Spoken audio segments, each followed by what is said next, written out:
What's good? What's good? What's good in the hood? And welcome back for episode 8 of the Good in the Hood podcast. I am, as always, your host, Juice.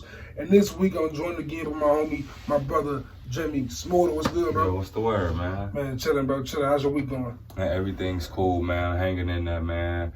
You know. Did a nice little episode last week with Curtis. We had some heated debates on some hip-hop shit, bro. That shit was kind of dope, man. Hip-hop nerd talk, man. That was just like always with us, basically, man. How'd you feel about the episode? Hey, man, it was incredible, man. Found somebody else that has a Mace bond with me, so that's cool, you know. I can't believe there's that many Mace fans in this world still. But yeah, man, mentioning like hip-hop talk, man, a lot of talk in hip-hop this week and last couple weeks, actually, has been Meg Thee Stallion and just hip-hop contracts in general. I'm not sure if you've seen these news stories regarding Meg Thee Stallion's contracts and all the woes she's dealing with that. Hell yeah, man. It's fucked up too, man. Yeah, man. It's like they say like one thing you guarantee, two things you guarantee if you're in the music industry is that you're gonna eventually die like everybody else, and the second thing you're gonna get fucked by the music industry, and she's definitely getting fucked. At least one time you're gonna get fucked. She's getting fucked right now, and it's fucked up because like pretty much everyone is saying like when the music industry is looking for people who are young and dumb. Like they want to sign the people who are just $10,000 can change their life real quick. Yeah. You know what I'm saying? And I'm sure that's what happened. Even though her mother was a manager at the time, you know, at the end of the day, her mother's not an entertainment lawyer. You know what I'm saying she wasn't. Right. I think God bless the dead. I hear people like knocking the mom, like, man, how you gonna? You can't knock her for that. That's what the music industry does to everybody. Like everyone is getting like screwed by music execs left and right. And they don't really want to fuck with people that got their own money. Man. You know what I'm saying? That's why, you know, certain MCs, they couldn't get a deal until somebody, you know, a lot of the times it'd be the Eminems that bring the 50 cents to the table. You know what I'm saying? Other established artists trying to build a label. You know what I'm saying? And them people end up able to actually make some money. And speaking of Mace, like you were talking about last week, like Mace just came out recently about him having beef with Puff over that. Like him asking Puff, let me give you $2 million right now for my publishing. But of course, that doesn't work out that way because Puff was also an artist on his music. He produced that shit with him, and there's more to it than that. Right. And it just like that paperwork, man. Like, read your paperwork, realize what you're getting into, because it's gonna come back to bite you. Yeah, you know, a lot of the time you don't see a lot of 30 and 31-year-old like rappers coming into the game fresh unless they on some you know what I'm saying, unless they done been in the game already. They came in with some money type shit. Right, they either came in with money, right, or they came in, they've been fucked already, and they reinvented themselves. Yeah, it's like 2 Chainz. Right, like Titty, right. And even Luda was still in his pockets for a while, as 2 Chainz. For sure. You know what I'm saying? Nigga like Future had Rocco in his pocket. And the game is better sold than told, man. You know, we always say that shit, man. Yeah. And that's just how the shit go. It ain't like, I'm not saying it's okay, but that's just how it goes. You know what I'm saying? And you see it happen. It's not just the new artists like Meg Thee Stallion. You see what happened with Wayne and his own quote-unquote father, Birdman. Like he was struggling for like multiple years behind that contract shit. Snoop Dogg. I listened to Doggy Style today. We was having a debate about the Chronic and Doggy Style and how you like that is, you know, where I rate Snoop is too low for how I rate people. What's the word I'm looking for here? The criteria? My criteria, right. Yeah. That is Snoop should be higher. Yeah. And I listened to Doggy Style earlier, and you're right. He should be higher. But see, he should be, but he also, like I said, the negatives matter.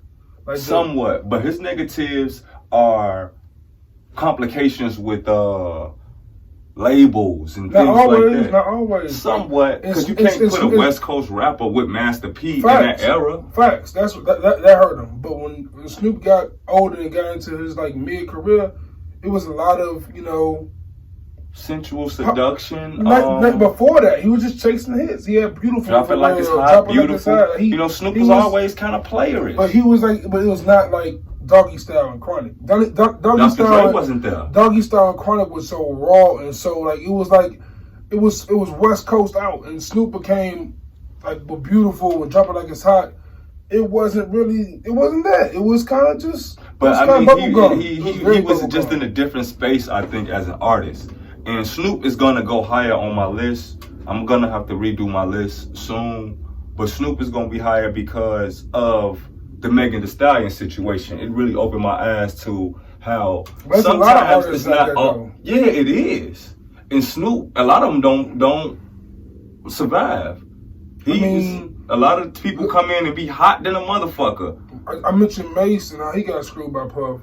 Another artist just came Mace out. played himself though. Another artist who just dropped a new album, Jadakiss, got screwed by Puff. I'm saying, and like with the locks, they were threatening to throw a refrigerator on Biggie, Puff, right?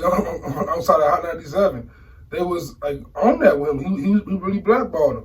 Like there's a history of artists getting screwed. Like the Locks had to change their name, Prince. You know what I'm saying, going back to even then, had to change his name to just release music. Right. It's same shit happened with Dre and Suge Knight. Like just a couple of years ago, De La Soul, if you go on like Tidal or Spotify, Apple, you ain't gonna find that old music because Tommy Boy or whoever record label that was owns their shit, and they can't get out of that unless they pay up. So the their music is available. They gonna get no streaming money from their old music. Oh, well, that makes sense. I definitely was listening for a roller skate jam named Saturday. You know what I'm saying? Me, myself, and I, you ain't gonna find it on the. That makes sense. Okay, I understand that. Yeah, man. It's like it's the industry is super cutthroat. Dirty. Yeah, man. It's really dirty out there. And mentioning like contracts in the industry, on the other side of things, we hear a lot of like if you watch like ESPN, like there's more contract talk going on with sports now. You look at the cats like Brady. It's always contracts talks in the NFL. We had Dak Prescott going through a thing with the Cowboys. You know what I'm saying? Like it's contracts in the NFL and in sports is even crazier than it is with music. But it's just the difference is it's more public. And I think if music had that, it would be better for the artists because they'd be or had a union. They had like an MBPA or I'm saying hip hop need insurance. They need to be able to go to the doctor for free. But it's so hard. It's so hard to do that because while the NFL kind of controls who's in their group. Well, there's no one who controls everyone that makes music. Like, there's no one who like you don't all just join it. We go on SoundCloud, drop a song. Right. You know what I'm saying? Like it can't help just because you catch a football don't mean you're in the NFL. Exactly. Right. You know what I'm saying? So it's kind of hard doing it with music, but that would be dope for artists. If you have a deal, you should be part of a union. Like record deals should be unionized somehow, somewhere. That'd be best in my mind for these artists because it's fucked up out here. There's no way the production label should get 60% of Megan Thee Stallion's earnings, bro. Like, I think you just saw a meme, right? What's say Megan Thee Stallion performing and twerking for $13 an hour? Right. You know what I'm saying? Like, that's crazy, bro. Yeah, man. But you know, some people just don't know, man. And shit, like my grandmother say, you can't raise nobody that's already grown. So like, shit. That's real. You know. She was in a situation where she had to do what she had to do.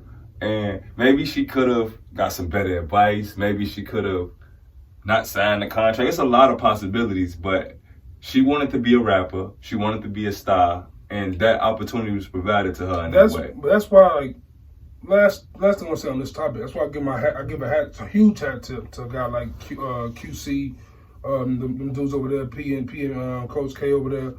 Cause like I look at Lil Baby and Migos and all these cats, I know they getting their money. I'm not sure about Yachty, but I know them dudes over there is getting their money.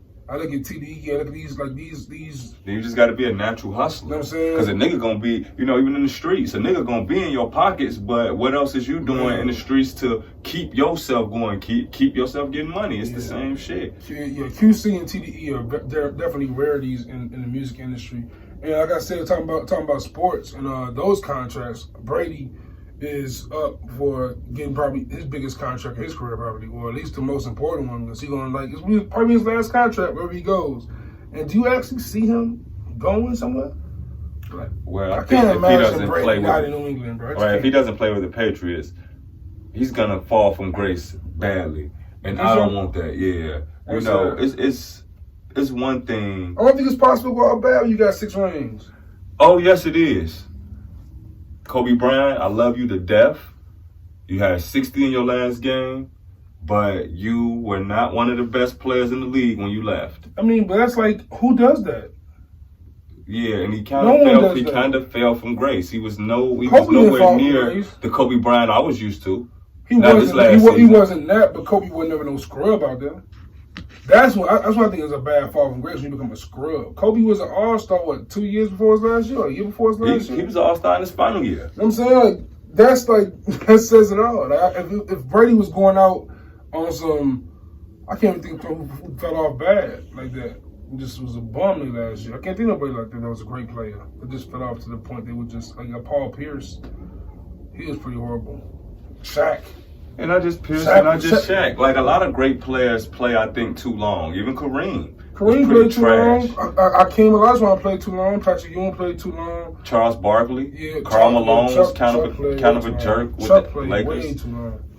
And even in football, Brett Favre was pretty much in. But Brett Favre had some good years to the Vikings, some of his best years. But his very last year was horrible. That's because also injury. And that because it just comes from staying too long.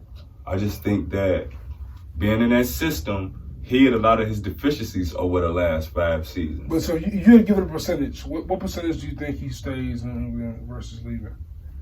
You know, I don't know. I think it's a 35% chance. I think New England's been ready to move on from Brady. I don't think so. Been able to move. I don't think so. I don't think that because they had 2 valuable options behind them. They had Garoppolo and they had what's the old boy from Brissett. Yeah, Jacoby Brissett. Yeah, but they didn't keep him, you know, because they would rather pay. That boy was getting them 6. And they would rather pay for weapons for Brady to have. Yo, that boy. Like you don't do that to Brady out of respect. 6'9". 6'8", I thought. I know he lost to Nick Foles too. Yeah, that's right. 6'9". That boy, that's different. That's really different. I don't put him in the top. I don't put him in number 1. I think he's the greatest, but I don't think he's the best quarterback ever. I don't think there's nothing he can do. I think if he goes to San Diego and fuck around and win the Super Bowl, I'm gonna call him the best to ever do it. But I don't see that happening. Yeah, I think he's either gonna end up with the Chargers or he's either gonna end up in LA to end his career. Or Vegas. Or no, I kinda see him. I know it seems a little weird, but he might go to the Jets. What? No, he wouldn't do that. He might go to New York. I just don't see him playing for the Giants. He definitely won't do neither one of those. I don't feel like. I can't see him going to a rival. I can't see him going to the team that beat him twice.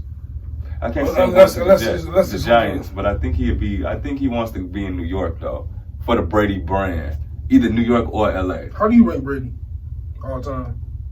Outside of strip the rings away. I mean, he was a bad motherfucker too though.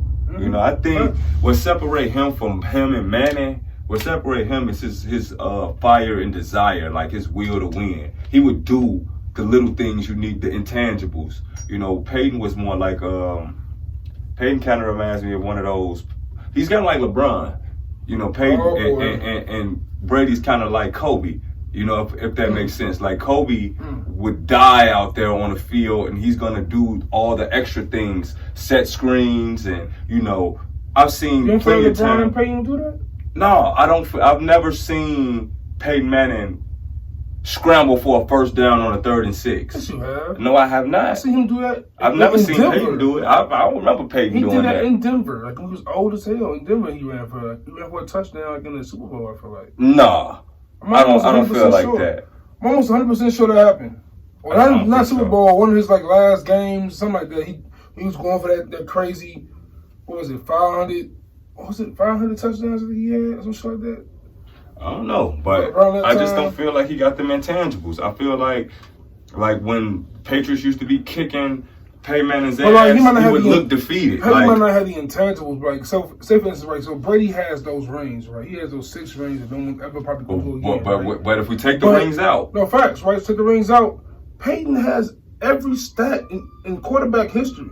So does LeBron. Kind of has and LeBron is better than Kobe to me, bro. But see, that's the thing, though. It's that intangible, though. You got to have those, man. The intangibles are great, but I depend on you when it matters the most? Say for this, right? Example.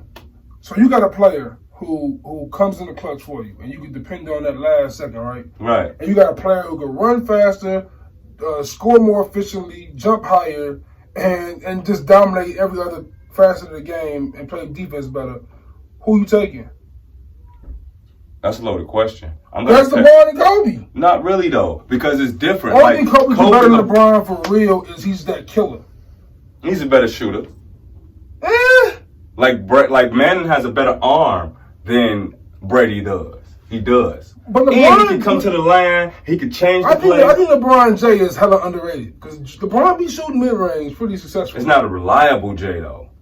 It's not Kobe's fadeaway. It's not as silky, but he gets the job done. Somewhat, but like, all I'm saying is, when push come to shove, I know Tom Brady's going to do every single thing it takes to win. Yeah. Even if I got to put him at running back, he's going to play running back. Another thing about Tom Brady makes him different than Kobe.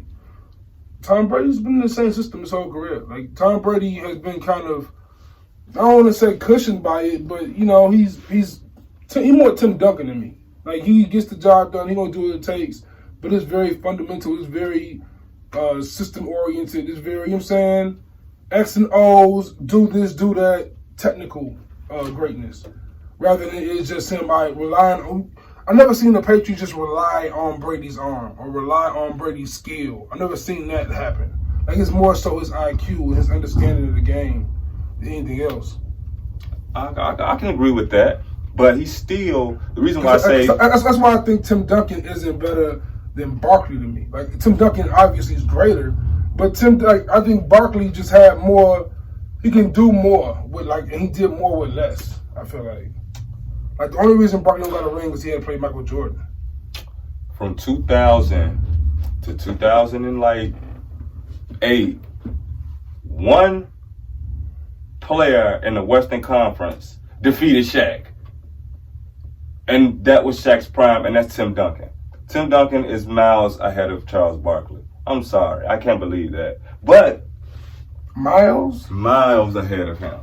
So what is Charles Barkley in your top 5 power forwards? Yeah, and he's probably like 3. He might be 3 behind Malone. I put him behind Dirk. No, because even when I rate basketball players, I rate them the same way I do rappers. But see, also I put Tim in more of a center. I consider Tim a center. And I can consider Tim a 4 because he plays like a 4. He was center most of his career. Yeah, he was. But I mean, Giannis is kind of like a center too. But let's thinking back to football a little bit. It's just like you see Brady possibly moving. You see them kind of rumors start because we near the draft. That's when things start really heating up for football. Damn. The draft is next month. We from Chicago. You know what I'm saying? We Bears fans by involuntarily Bears fans, I want to say at least. We hear, I'm saying, I might as well kick it with them. And we talk about great quarterbacks like Peyton and Brady.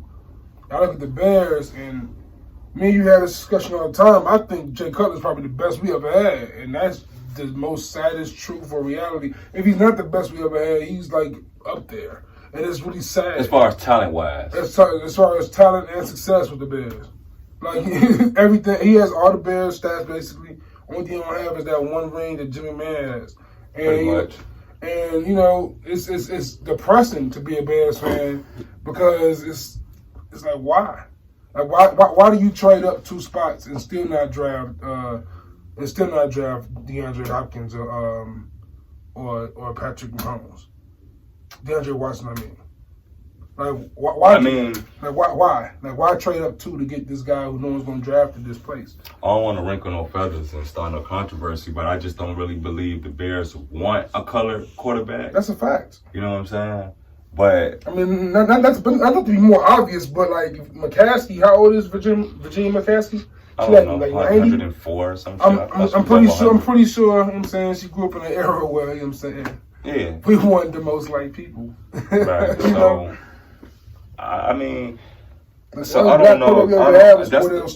And that's the only black quarterback I remember us having. I think we had Byron Leftwich for a second. And Jason Campbell. Yeah. Nobody worth noting. It's pretty terrible, bro.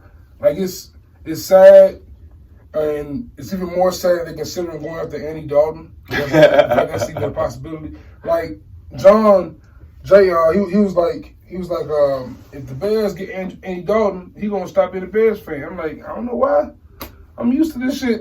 He's like, I'm really not though. I'm used to it. Like we were excited for Cutler.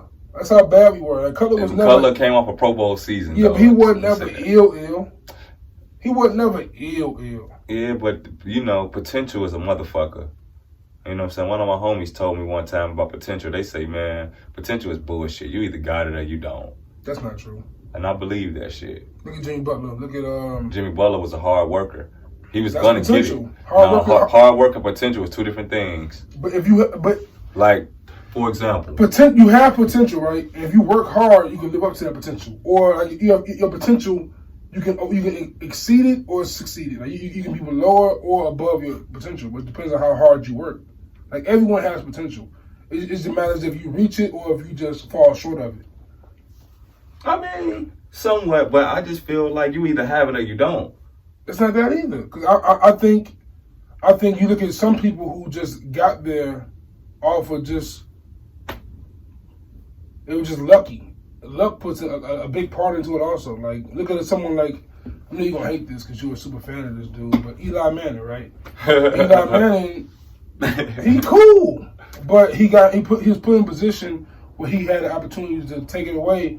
And in that second, he's okay. Let me actually be good today. But that's not. You know? Eli was who he was, though. He was always pretty good. He was the number one pick. Yeah, he was always pretty good, but he had 2 years of like, let me do better than I've been doing. Like, yeah, but outside of them 2 years, he's pretty average. He's pretty just okay.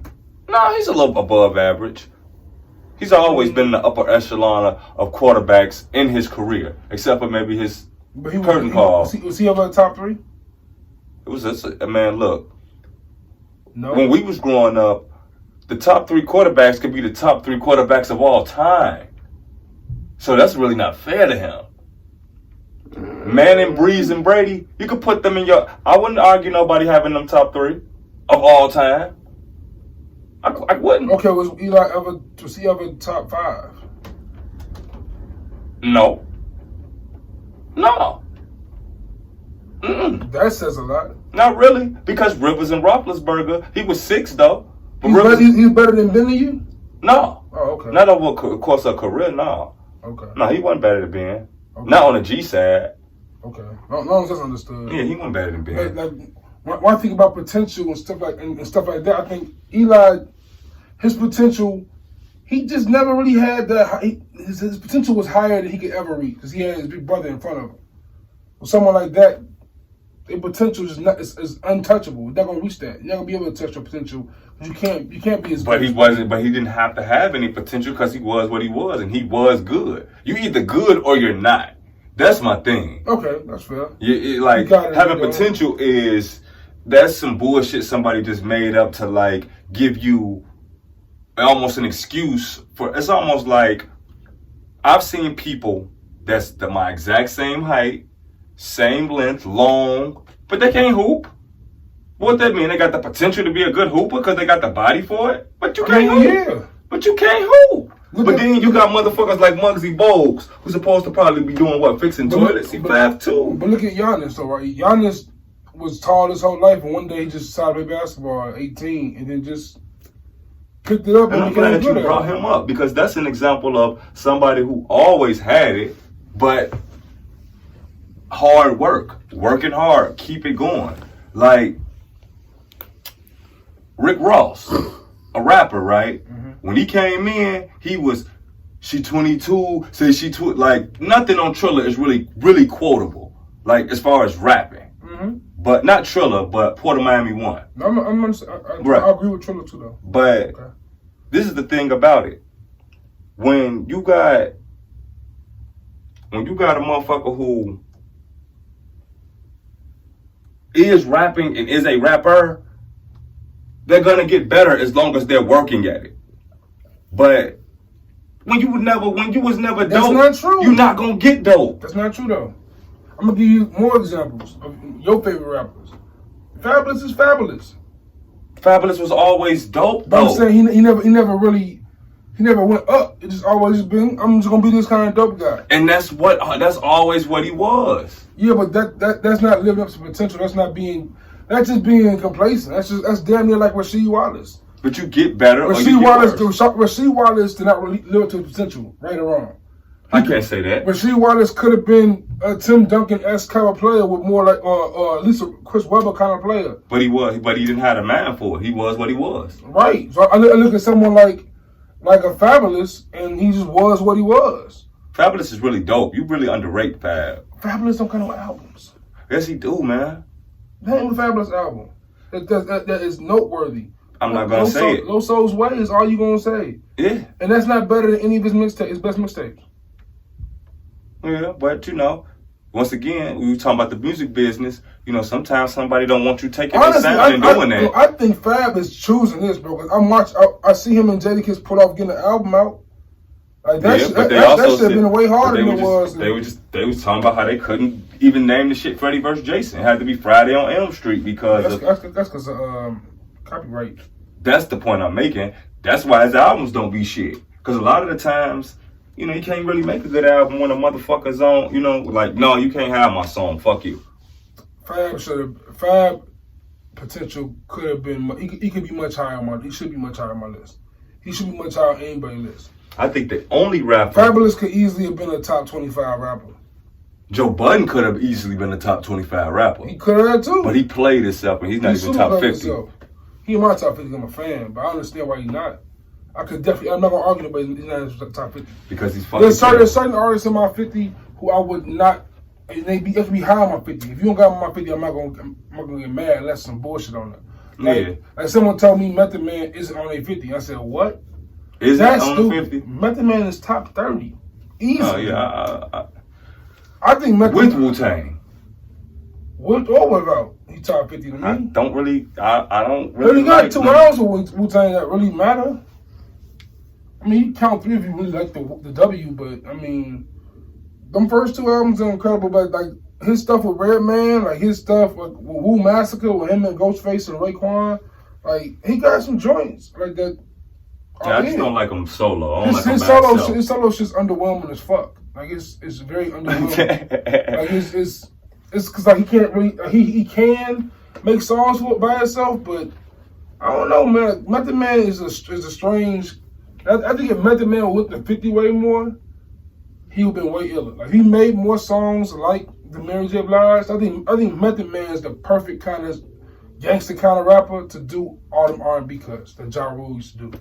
He would have bodied that kind of lane. Yeah, but that just wasn't him. It wasn't him. But I think he would have bodied that clean if he would just stayed in that shorty, I'm here for you. Like, you know what I'm saying? That's just too ill. Because Ghostface does that perfectly. But I think Meth does it even better than Ghostface in a way. And we talking about we've been praising LeBron a few times in this podcast. Not this episode, but just in podcast past also. And I'm not sure you ever watched his the show he produces. The Shop or Uninterrupted? Yeah, I seen it. I watch it. The Barbershop. I'm watching like how media is changing and like just in the culture in general, and how like seeing a person like LeBron get involved in it is so dope to me. And you seeing artists, like you seeing Joe Budden that you mentioned earlier, he's getting involved into media, and you seeing Norries, and you seeing all these entertainers become, and you seeing like Steven Jackson, and Matt Barnes, and you seeing Quentin Richardson, and you seeing all these people come in the media world, and with us starting the podcast and us trying to do our thing here, how do you see how you seeing this atmosphere change and grow? Man, I just think it's dope, man, that people are finding foundations to, you know what I'm saying, just express how they feel and get outside them right, because everybody can't write a 16 or sing their ass off, but plenty of people are relatable. Right. You know what I'm saying? And a lot of the time, if it wasn't important. I'm saying if it wasn't music, people really weren't listening to it. So to see some of our favorite athletes and favorite entertainers who were probably a little bit less known than the superstars, I just think it's dope to see them and get them have a chance to get that platform, because every motherfucker wanted to know, at least the people I know that watch basketball wanted to know exactly, Matt Barnes, what were you thinking when you faked that ball at Kobe? You know what I'm saying? You know what I'm saying? And we got that. You know That's what I'm saying? It was so dope to see him and Kobe talk about it. Just watch the episode. That episode was like the best episode by far.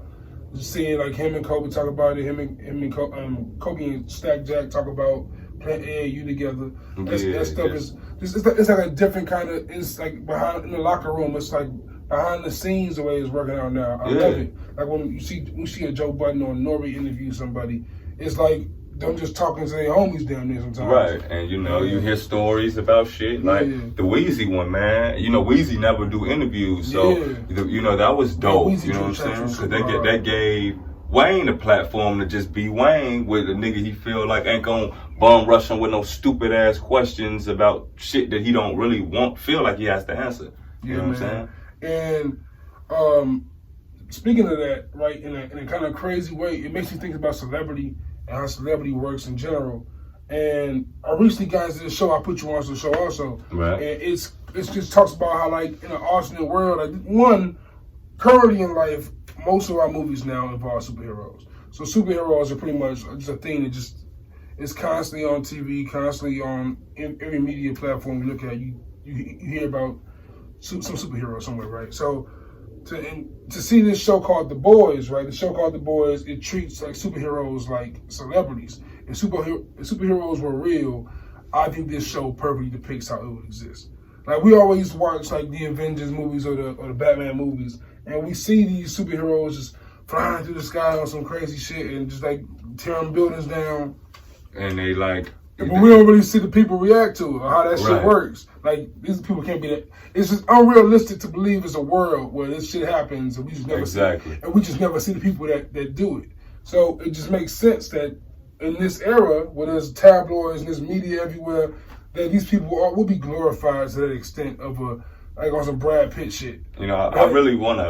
I don't want to, if anybody's interested in watching it, I don't want to spoil it for anybody. But it's on Amazon Prime, by the way. It's called The Boys. Super dope show. I don't know the actors' names, but it's super entertaining. All I do want to say is that the show is so motherfucking good because of the premise of it. You know what I'm saying? Like, the one thing I want to give away is how they make the superheroes acceptable by forcing their gifts were God given. Yeah. So what they do is they control the normal people's minds by making them believe that this is something that was given to them by Jesus, and these people come to churches and all this shit, and like that thing there is like so dope to me. It's genius because people prey on other people with religion and politics and shit like that. It shows the political side of things too. Like they're selling superheroes to certain cities and shit. Like, like a LeBron James type of people. They like what? Yeah, like they Prince Nubian for $300 million for 4 years. Like shit, I'll be Prince Nubian too. Shit, that's crazy. It's a really dope show. It made me want to talk to Smooda about like actual like comic book superheroes and whatnot. And I found out the craziest thing about this dude, man. Smooda, tell the people what you have not watched. Garbage. I ain't never watched garbage Marvel Avengers. I have read the comic books though as a lad, and the comic books. And No. Please explain. You not just not watched the Avengers movie. You've not watched any of those Marvel movies, correct? Except the Hulk. The original with Edward Norton? Yeah. Did you watch the old Spider-Man? The old Spider-Man's with Tobey Maguire. None of this none of the new MCU, none of the new Marvel coming out. Not since Blood and Iron Man. Okay, so you haven't seen none of that stuff? Nah.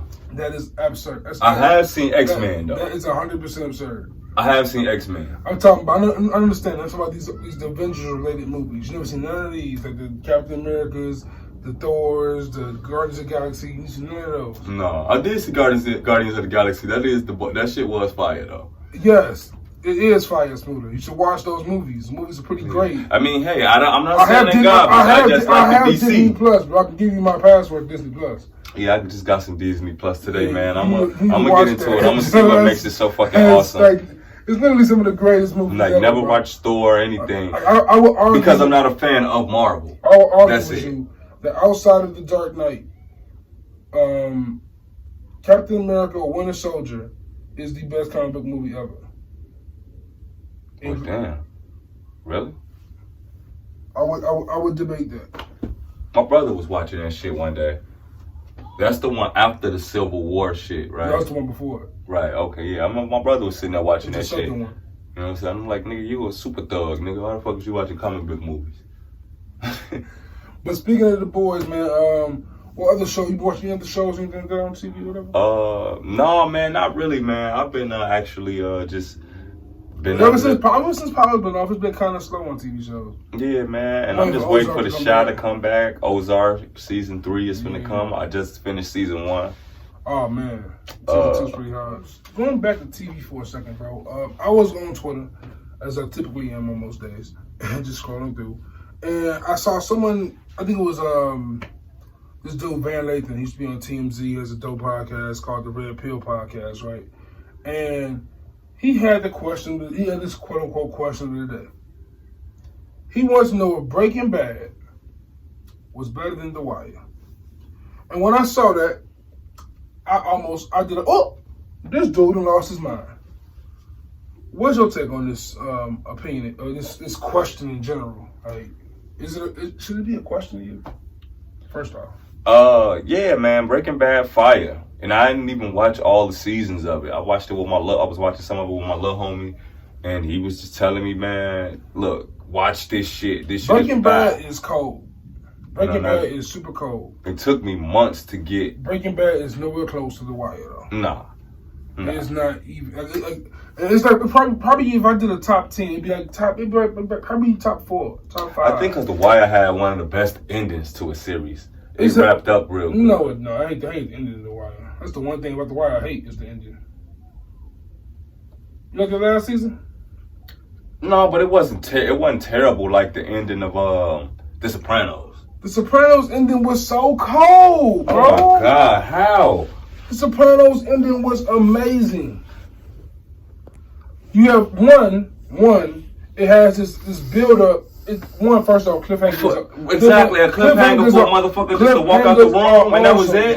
Cliffhanger was incredible because you can. It's up to you. What do you think happened? Did he get killed, or was just nobody had just nothing happened? He gone happily ever after. Nigga, he was killed, bro. What do you mean? Tony definitely was killed. Tony got popped, boy. That's why I went black. It was from his perspective. Bank, nigga, you gone. That was obvious to me. Everything faded to black. The whole show is revolved around him. So he dead. Why would we see anything?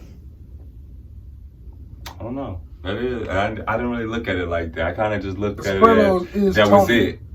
The Sopranos is Tony. Once he gone, I don't want to see no more. I don't care about Carmelo's reaction. It's Tony. They finally got my mans. Honestly, Sopranos. Every time I watch Sopranos, The Sopranos was dope though because it was loosely based on something, but it was in its own story. I rewatch The Sopranos and The Wire pretty regularly. I try to watch one of them a year type thing. I love them shows that much. And every time I watch Sopranos, I be like, it's better than The Wire. Then I watch The Wire, and I say I'm tweaking. It's those shows that close to me. Like them shows is just ill. The only reason why I would take The Wire over The Sopranos is because when Avon went to jail, you know what I'm saying, or Stringer Bell got killed, that wasn't the end of it. Yeah. You know what I'm saying? Like, I fuck with The Wire just because of the city. The Wire was based around the city of Baltimore. The only thing bad about The Wire was the final season. That whole thing was stupid. Minotti making up a serial killer so he can do more investigative type police work. Garbage. Newspaper people, garbage. Only thing good about that was like Mike killing Snoop and Brody getting popped. Like that kind of stuff was cool. But outside of that, Marlo was cool. But outside of that, Marlo was cool. Marlo and Chris was cool. Yeah, but I was like the police shit, the newspaper shit, garbage. The dock worker was way better than the newspaper dudes. Dudes on the docks was getting to it. Yeah, they rocked old Bodie, man. Damn, Joe, you just took me back. That's because McNulty was an old little scammer, Joe. Like, how you gonna take dude out for lunch? You know he. What? Come on, man. They had to do Brody. Bodie? Man, they knocked out Bodie off, Joe. That was ugly.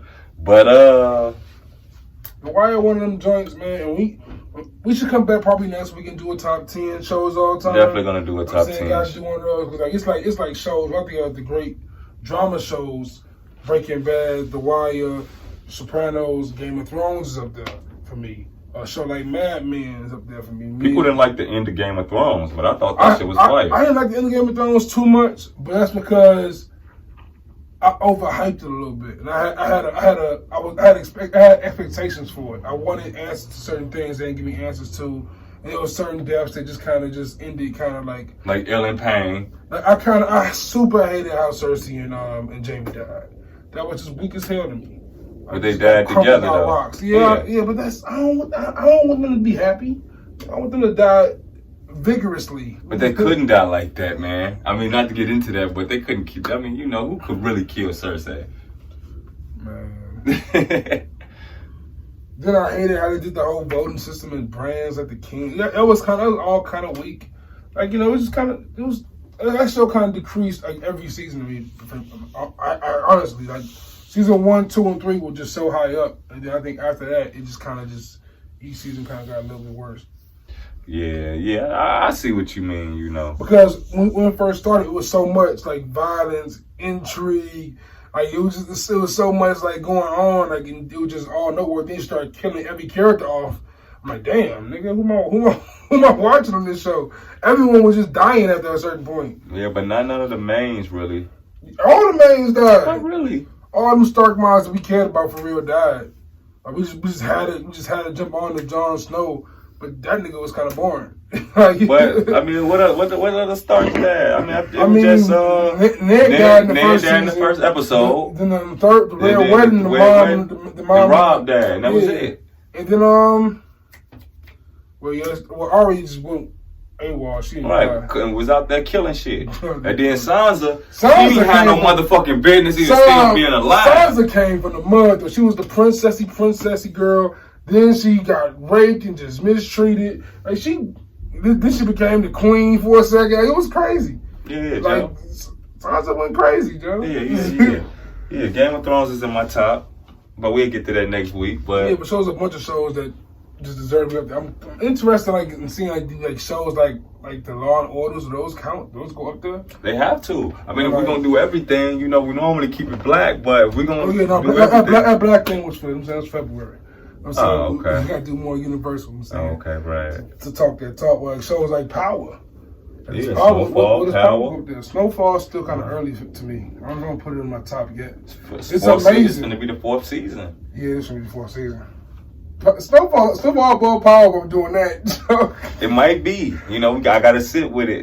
For a week. Because Power's first 3 seasons. In that first 3 seasons, I watched Kenny come back to life, and that was the weakest shit ever. You would never did, man. That man was burnt to crisp, Joe.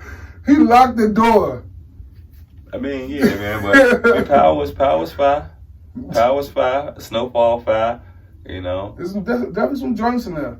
Boardwalk Empire, fire. Boardwalk Empire, yeah, that's a good one. You ever watch Mad Men or like that? You ever watch Mad Men was super tight. I never seen Dexter. And tell me about, you watch Watchmen? Watchmen, I watched that first scene. Yeah, the first scene was cool. It was very political and very civil rightsy, but that's pretty hard though. Yeah, I watched the first two or 3 episodes. That's pretty hard though. Once you get into it, it starts going and flowing more. Right. There's shows like Ozark, of course, that could get, I guess, a mention, but it kind of new. But yeah, man, it's a lot of good TV over the years, and I think the way streaming works now. I'm starting to hate streaming, by the way. Almost. Because we can't get everything together at the same time. Like, that's what the one thing I really don't like about this new technology. We don't get everything at the same time, but it's almost like people expect you to. So if you didn't see what happened 10 minutes ago, you're damn near out the loop. Like you gotta pay for 25 things to get content, but you can just get it at all times. You have it.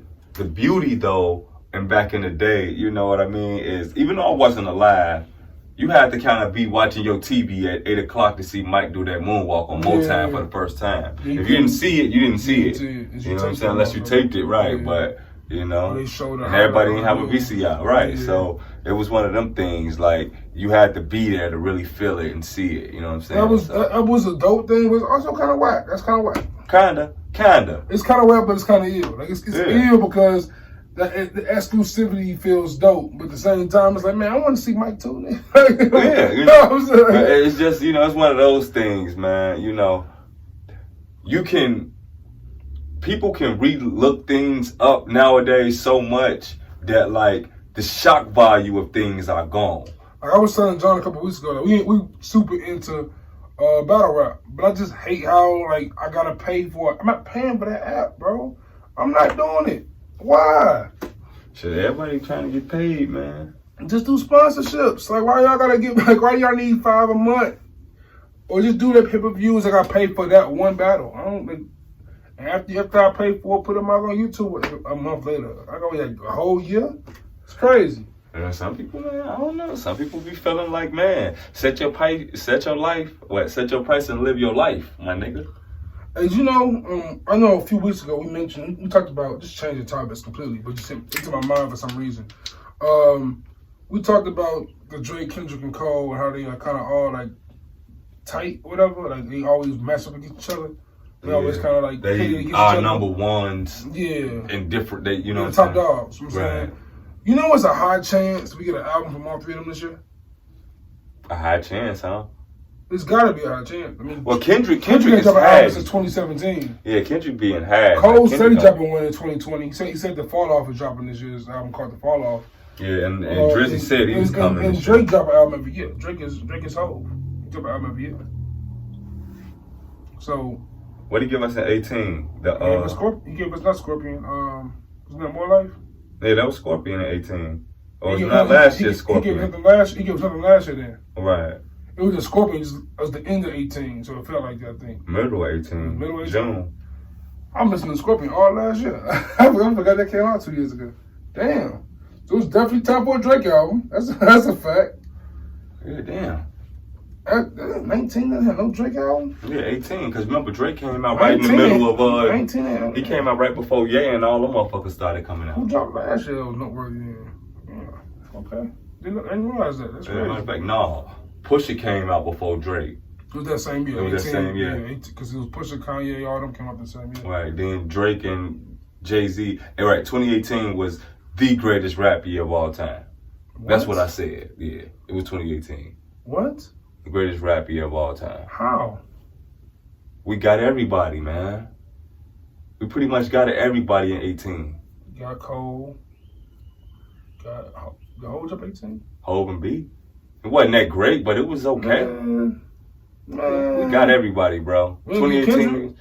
We didn't get Kendrick in 18. Yeah, we got the Black Panther soundtrack. That wasn't the greatest year ever, Smooda, bro. Man, you sick as hell. 2003 better than that.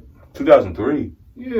You talking about the year where only 50 Cent and the Black Album came out? I'm talking about 05. 05. That's a good year for hip hop too. 05 was a good hip hop year. We got Lupe, amazing. Jeezy, Kanye, Late Registration. We got a good year. Yeah, great. 05 was a great year. But 05 was hard. 18, man. B by Common. Shit, B coming with Benny Siegel too. Yeah, 05 was tough. 98, I'm sure was one of them years, or 2000. Yeah, 98 is good. You said 18 too definitively, bro. Because I said it because that may help me think of. 07 was a hard year if you count mixtapes. No, but nah. 07? You got Jay. That's Wayne year. We got Wayne on Versus. The Cool. We got the Graduation. Yay. 07 we got Lil nasty. Jay, and Weezy features. Yes. 07. And you got for me. Then we also had Soulja Boy, Chameleon now. Yeah, Common, Find Never Ever. We had Tyler Quality Eardrum. This is some shit I like. That's all right, man. That was cool. 07. What's 07? Something else happened in 07. I want to say, wasn't that Idlewild?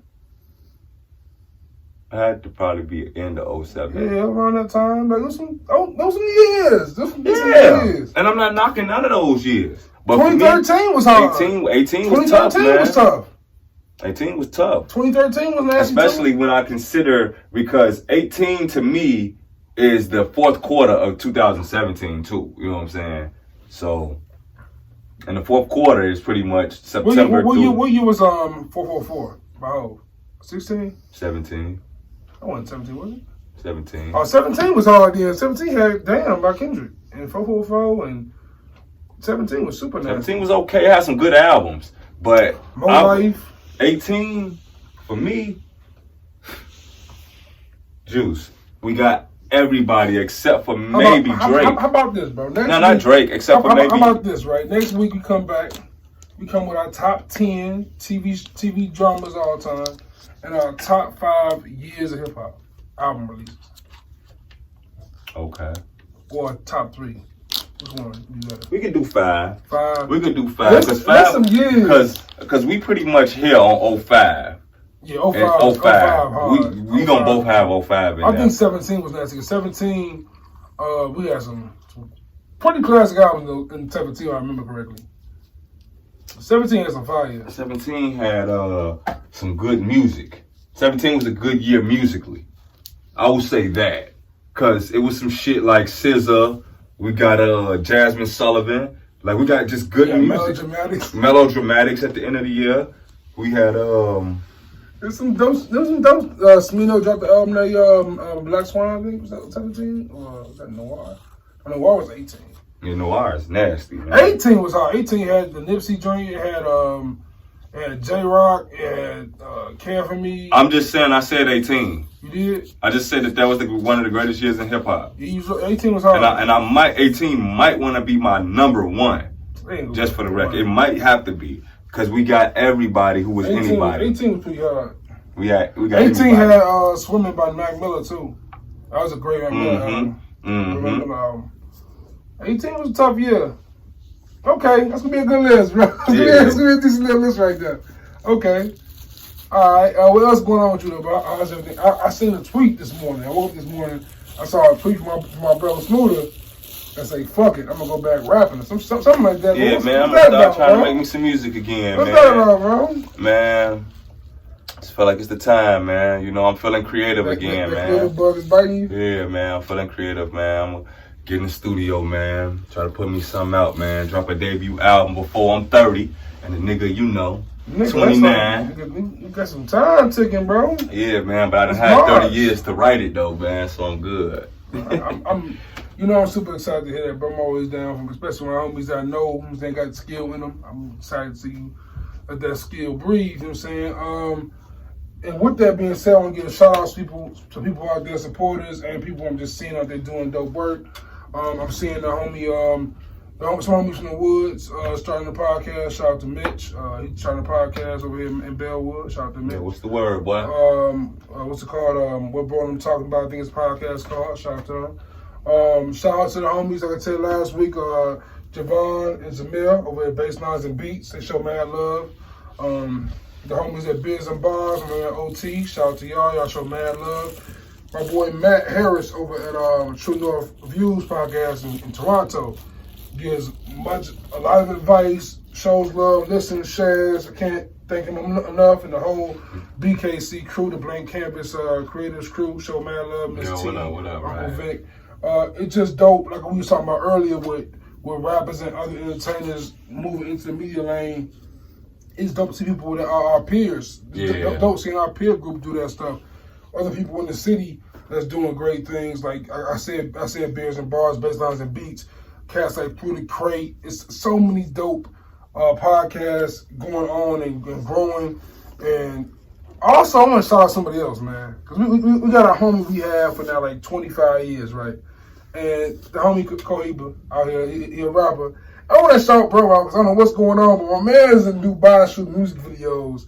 And I've never been more envious of a friend, I don't think, in my life. Joe, bro was living his best life. So shout out to Cohiba off GP.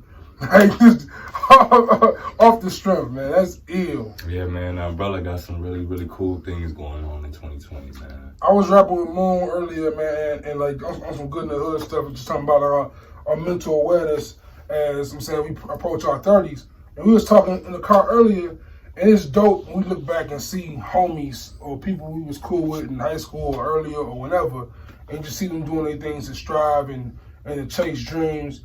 That's why I smiled this morning when I read that tweet from you, because like, man, it's like just forget what people may think or people may say. Just chase what you want to chase. And that's something I really battle with. You know what I'm saying? It's self-doubt. It's, I'm saying, that self-sabotage, self-implosion shit. And it's important to fight against that and just keep pushing for what you got going on. Whatever's going on in life, handle that, but don't let it deter you from chasing what you're chasing. So just, it's multitasking, it's juggling, it's hard, it's stressful, it ain't gonna be easy, but life ain't easy. In the words of Pop, you know what I'm saying? You're gonna always, basically, man, it's just do something where your future self will come back and be like, hey, good looking on that. Try to alleviate regrets, man. Like, and it's one thing I've learned in my young life. Like, that's one thing I understand first and foremost. Being 29 is young. You young. I just lost a granny who was 98. You know what I'm saying? So 29 is young. You feel me? And life is short. Even at 98 years old, life is short. But 29 ain't even, you know what I'm saying? I ain't even really started yet. I know that. And with that, I'm saying I want to push that message to people out there struggling like I'm struggling like you may be struggling, Smooda. Like, fuck that self-doubt, man. Believe in yourself. And if there's no one around to support you, that's cool. I'm saying it means there's a purpose you have to just, you got to find a way to do it for yourself. You got to put that positivity in you. You got to put that optimism in you.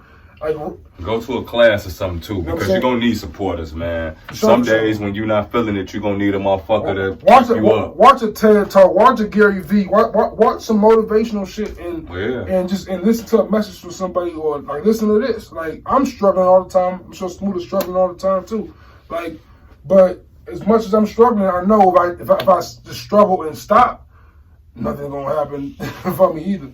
Like, I'd rather struggle and pursue something and fall than struggle and just stand there and just die in the struggle without ever trying. I'm saying, what 50 Cent, get rich without trying, right? Right, man. You know, like Jay say, man, I'd rather die dormant than live dormant. Period, man. With that being said, man, I'm Juice. This is Smooda. You know, everything is good in the hood. Please join the conversation, join the movement. Follow us on Instagram at Good in the Hood Pod, Facebook at facebook.com/Good in the Hood Pod. Twitter at Good in All Hoods. You can send us emails with questions, inquiries, want to come and chop it with us. You want to, we open to that. So hit us up at goodinallhoods@gmail.com. And for your listening pleasures, man, we at anchor.fm/Good in the Hood, man. Thank y'all for listening. See y'all next week. Peace.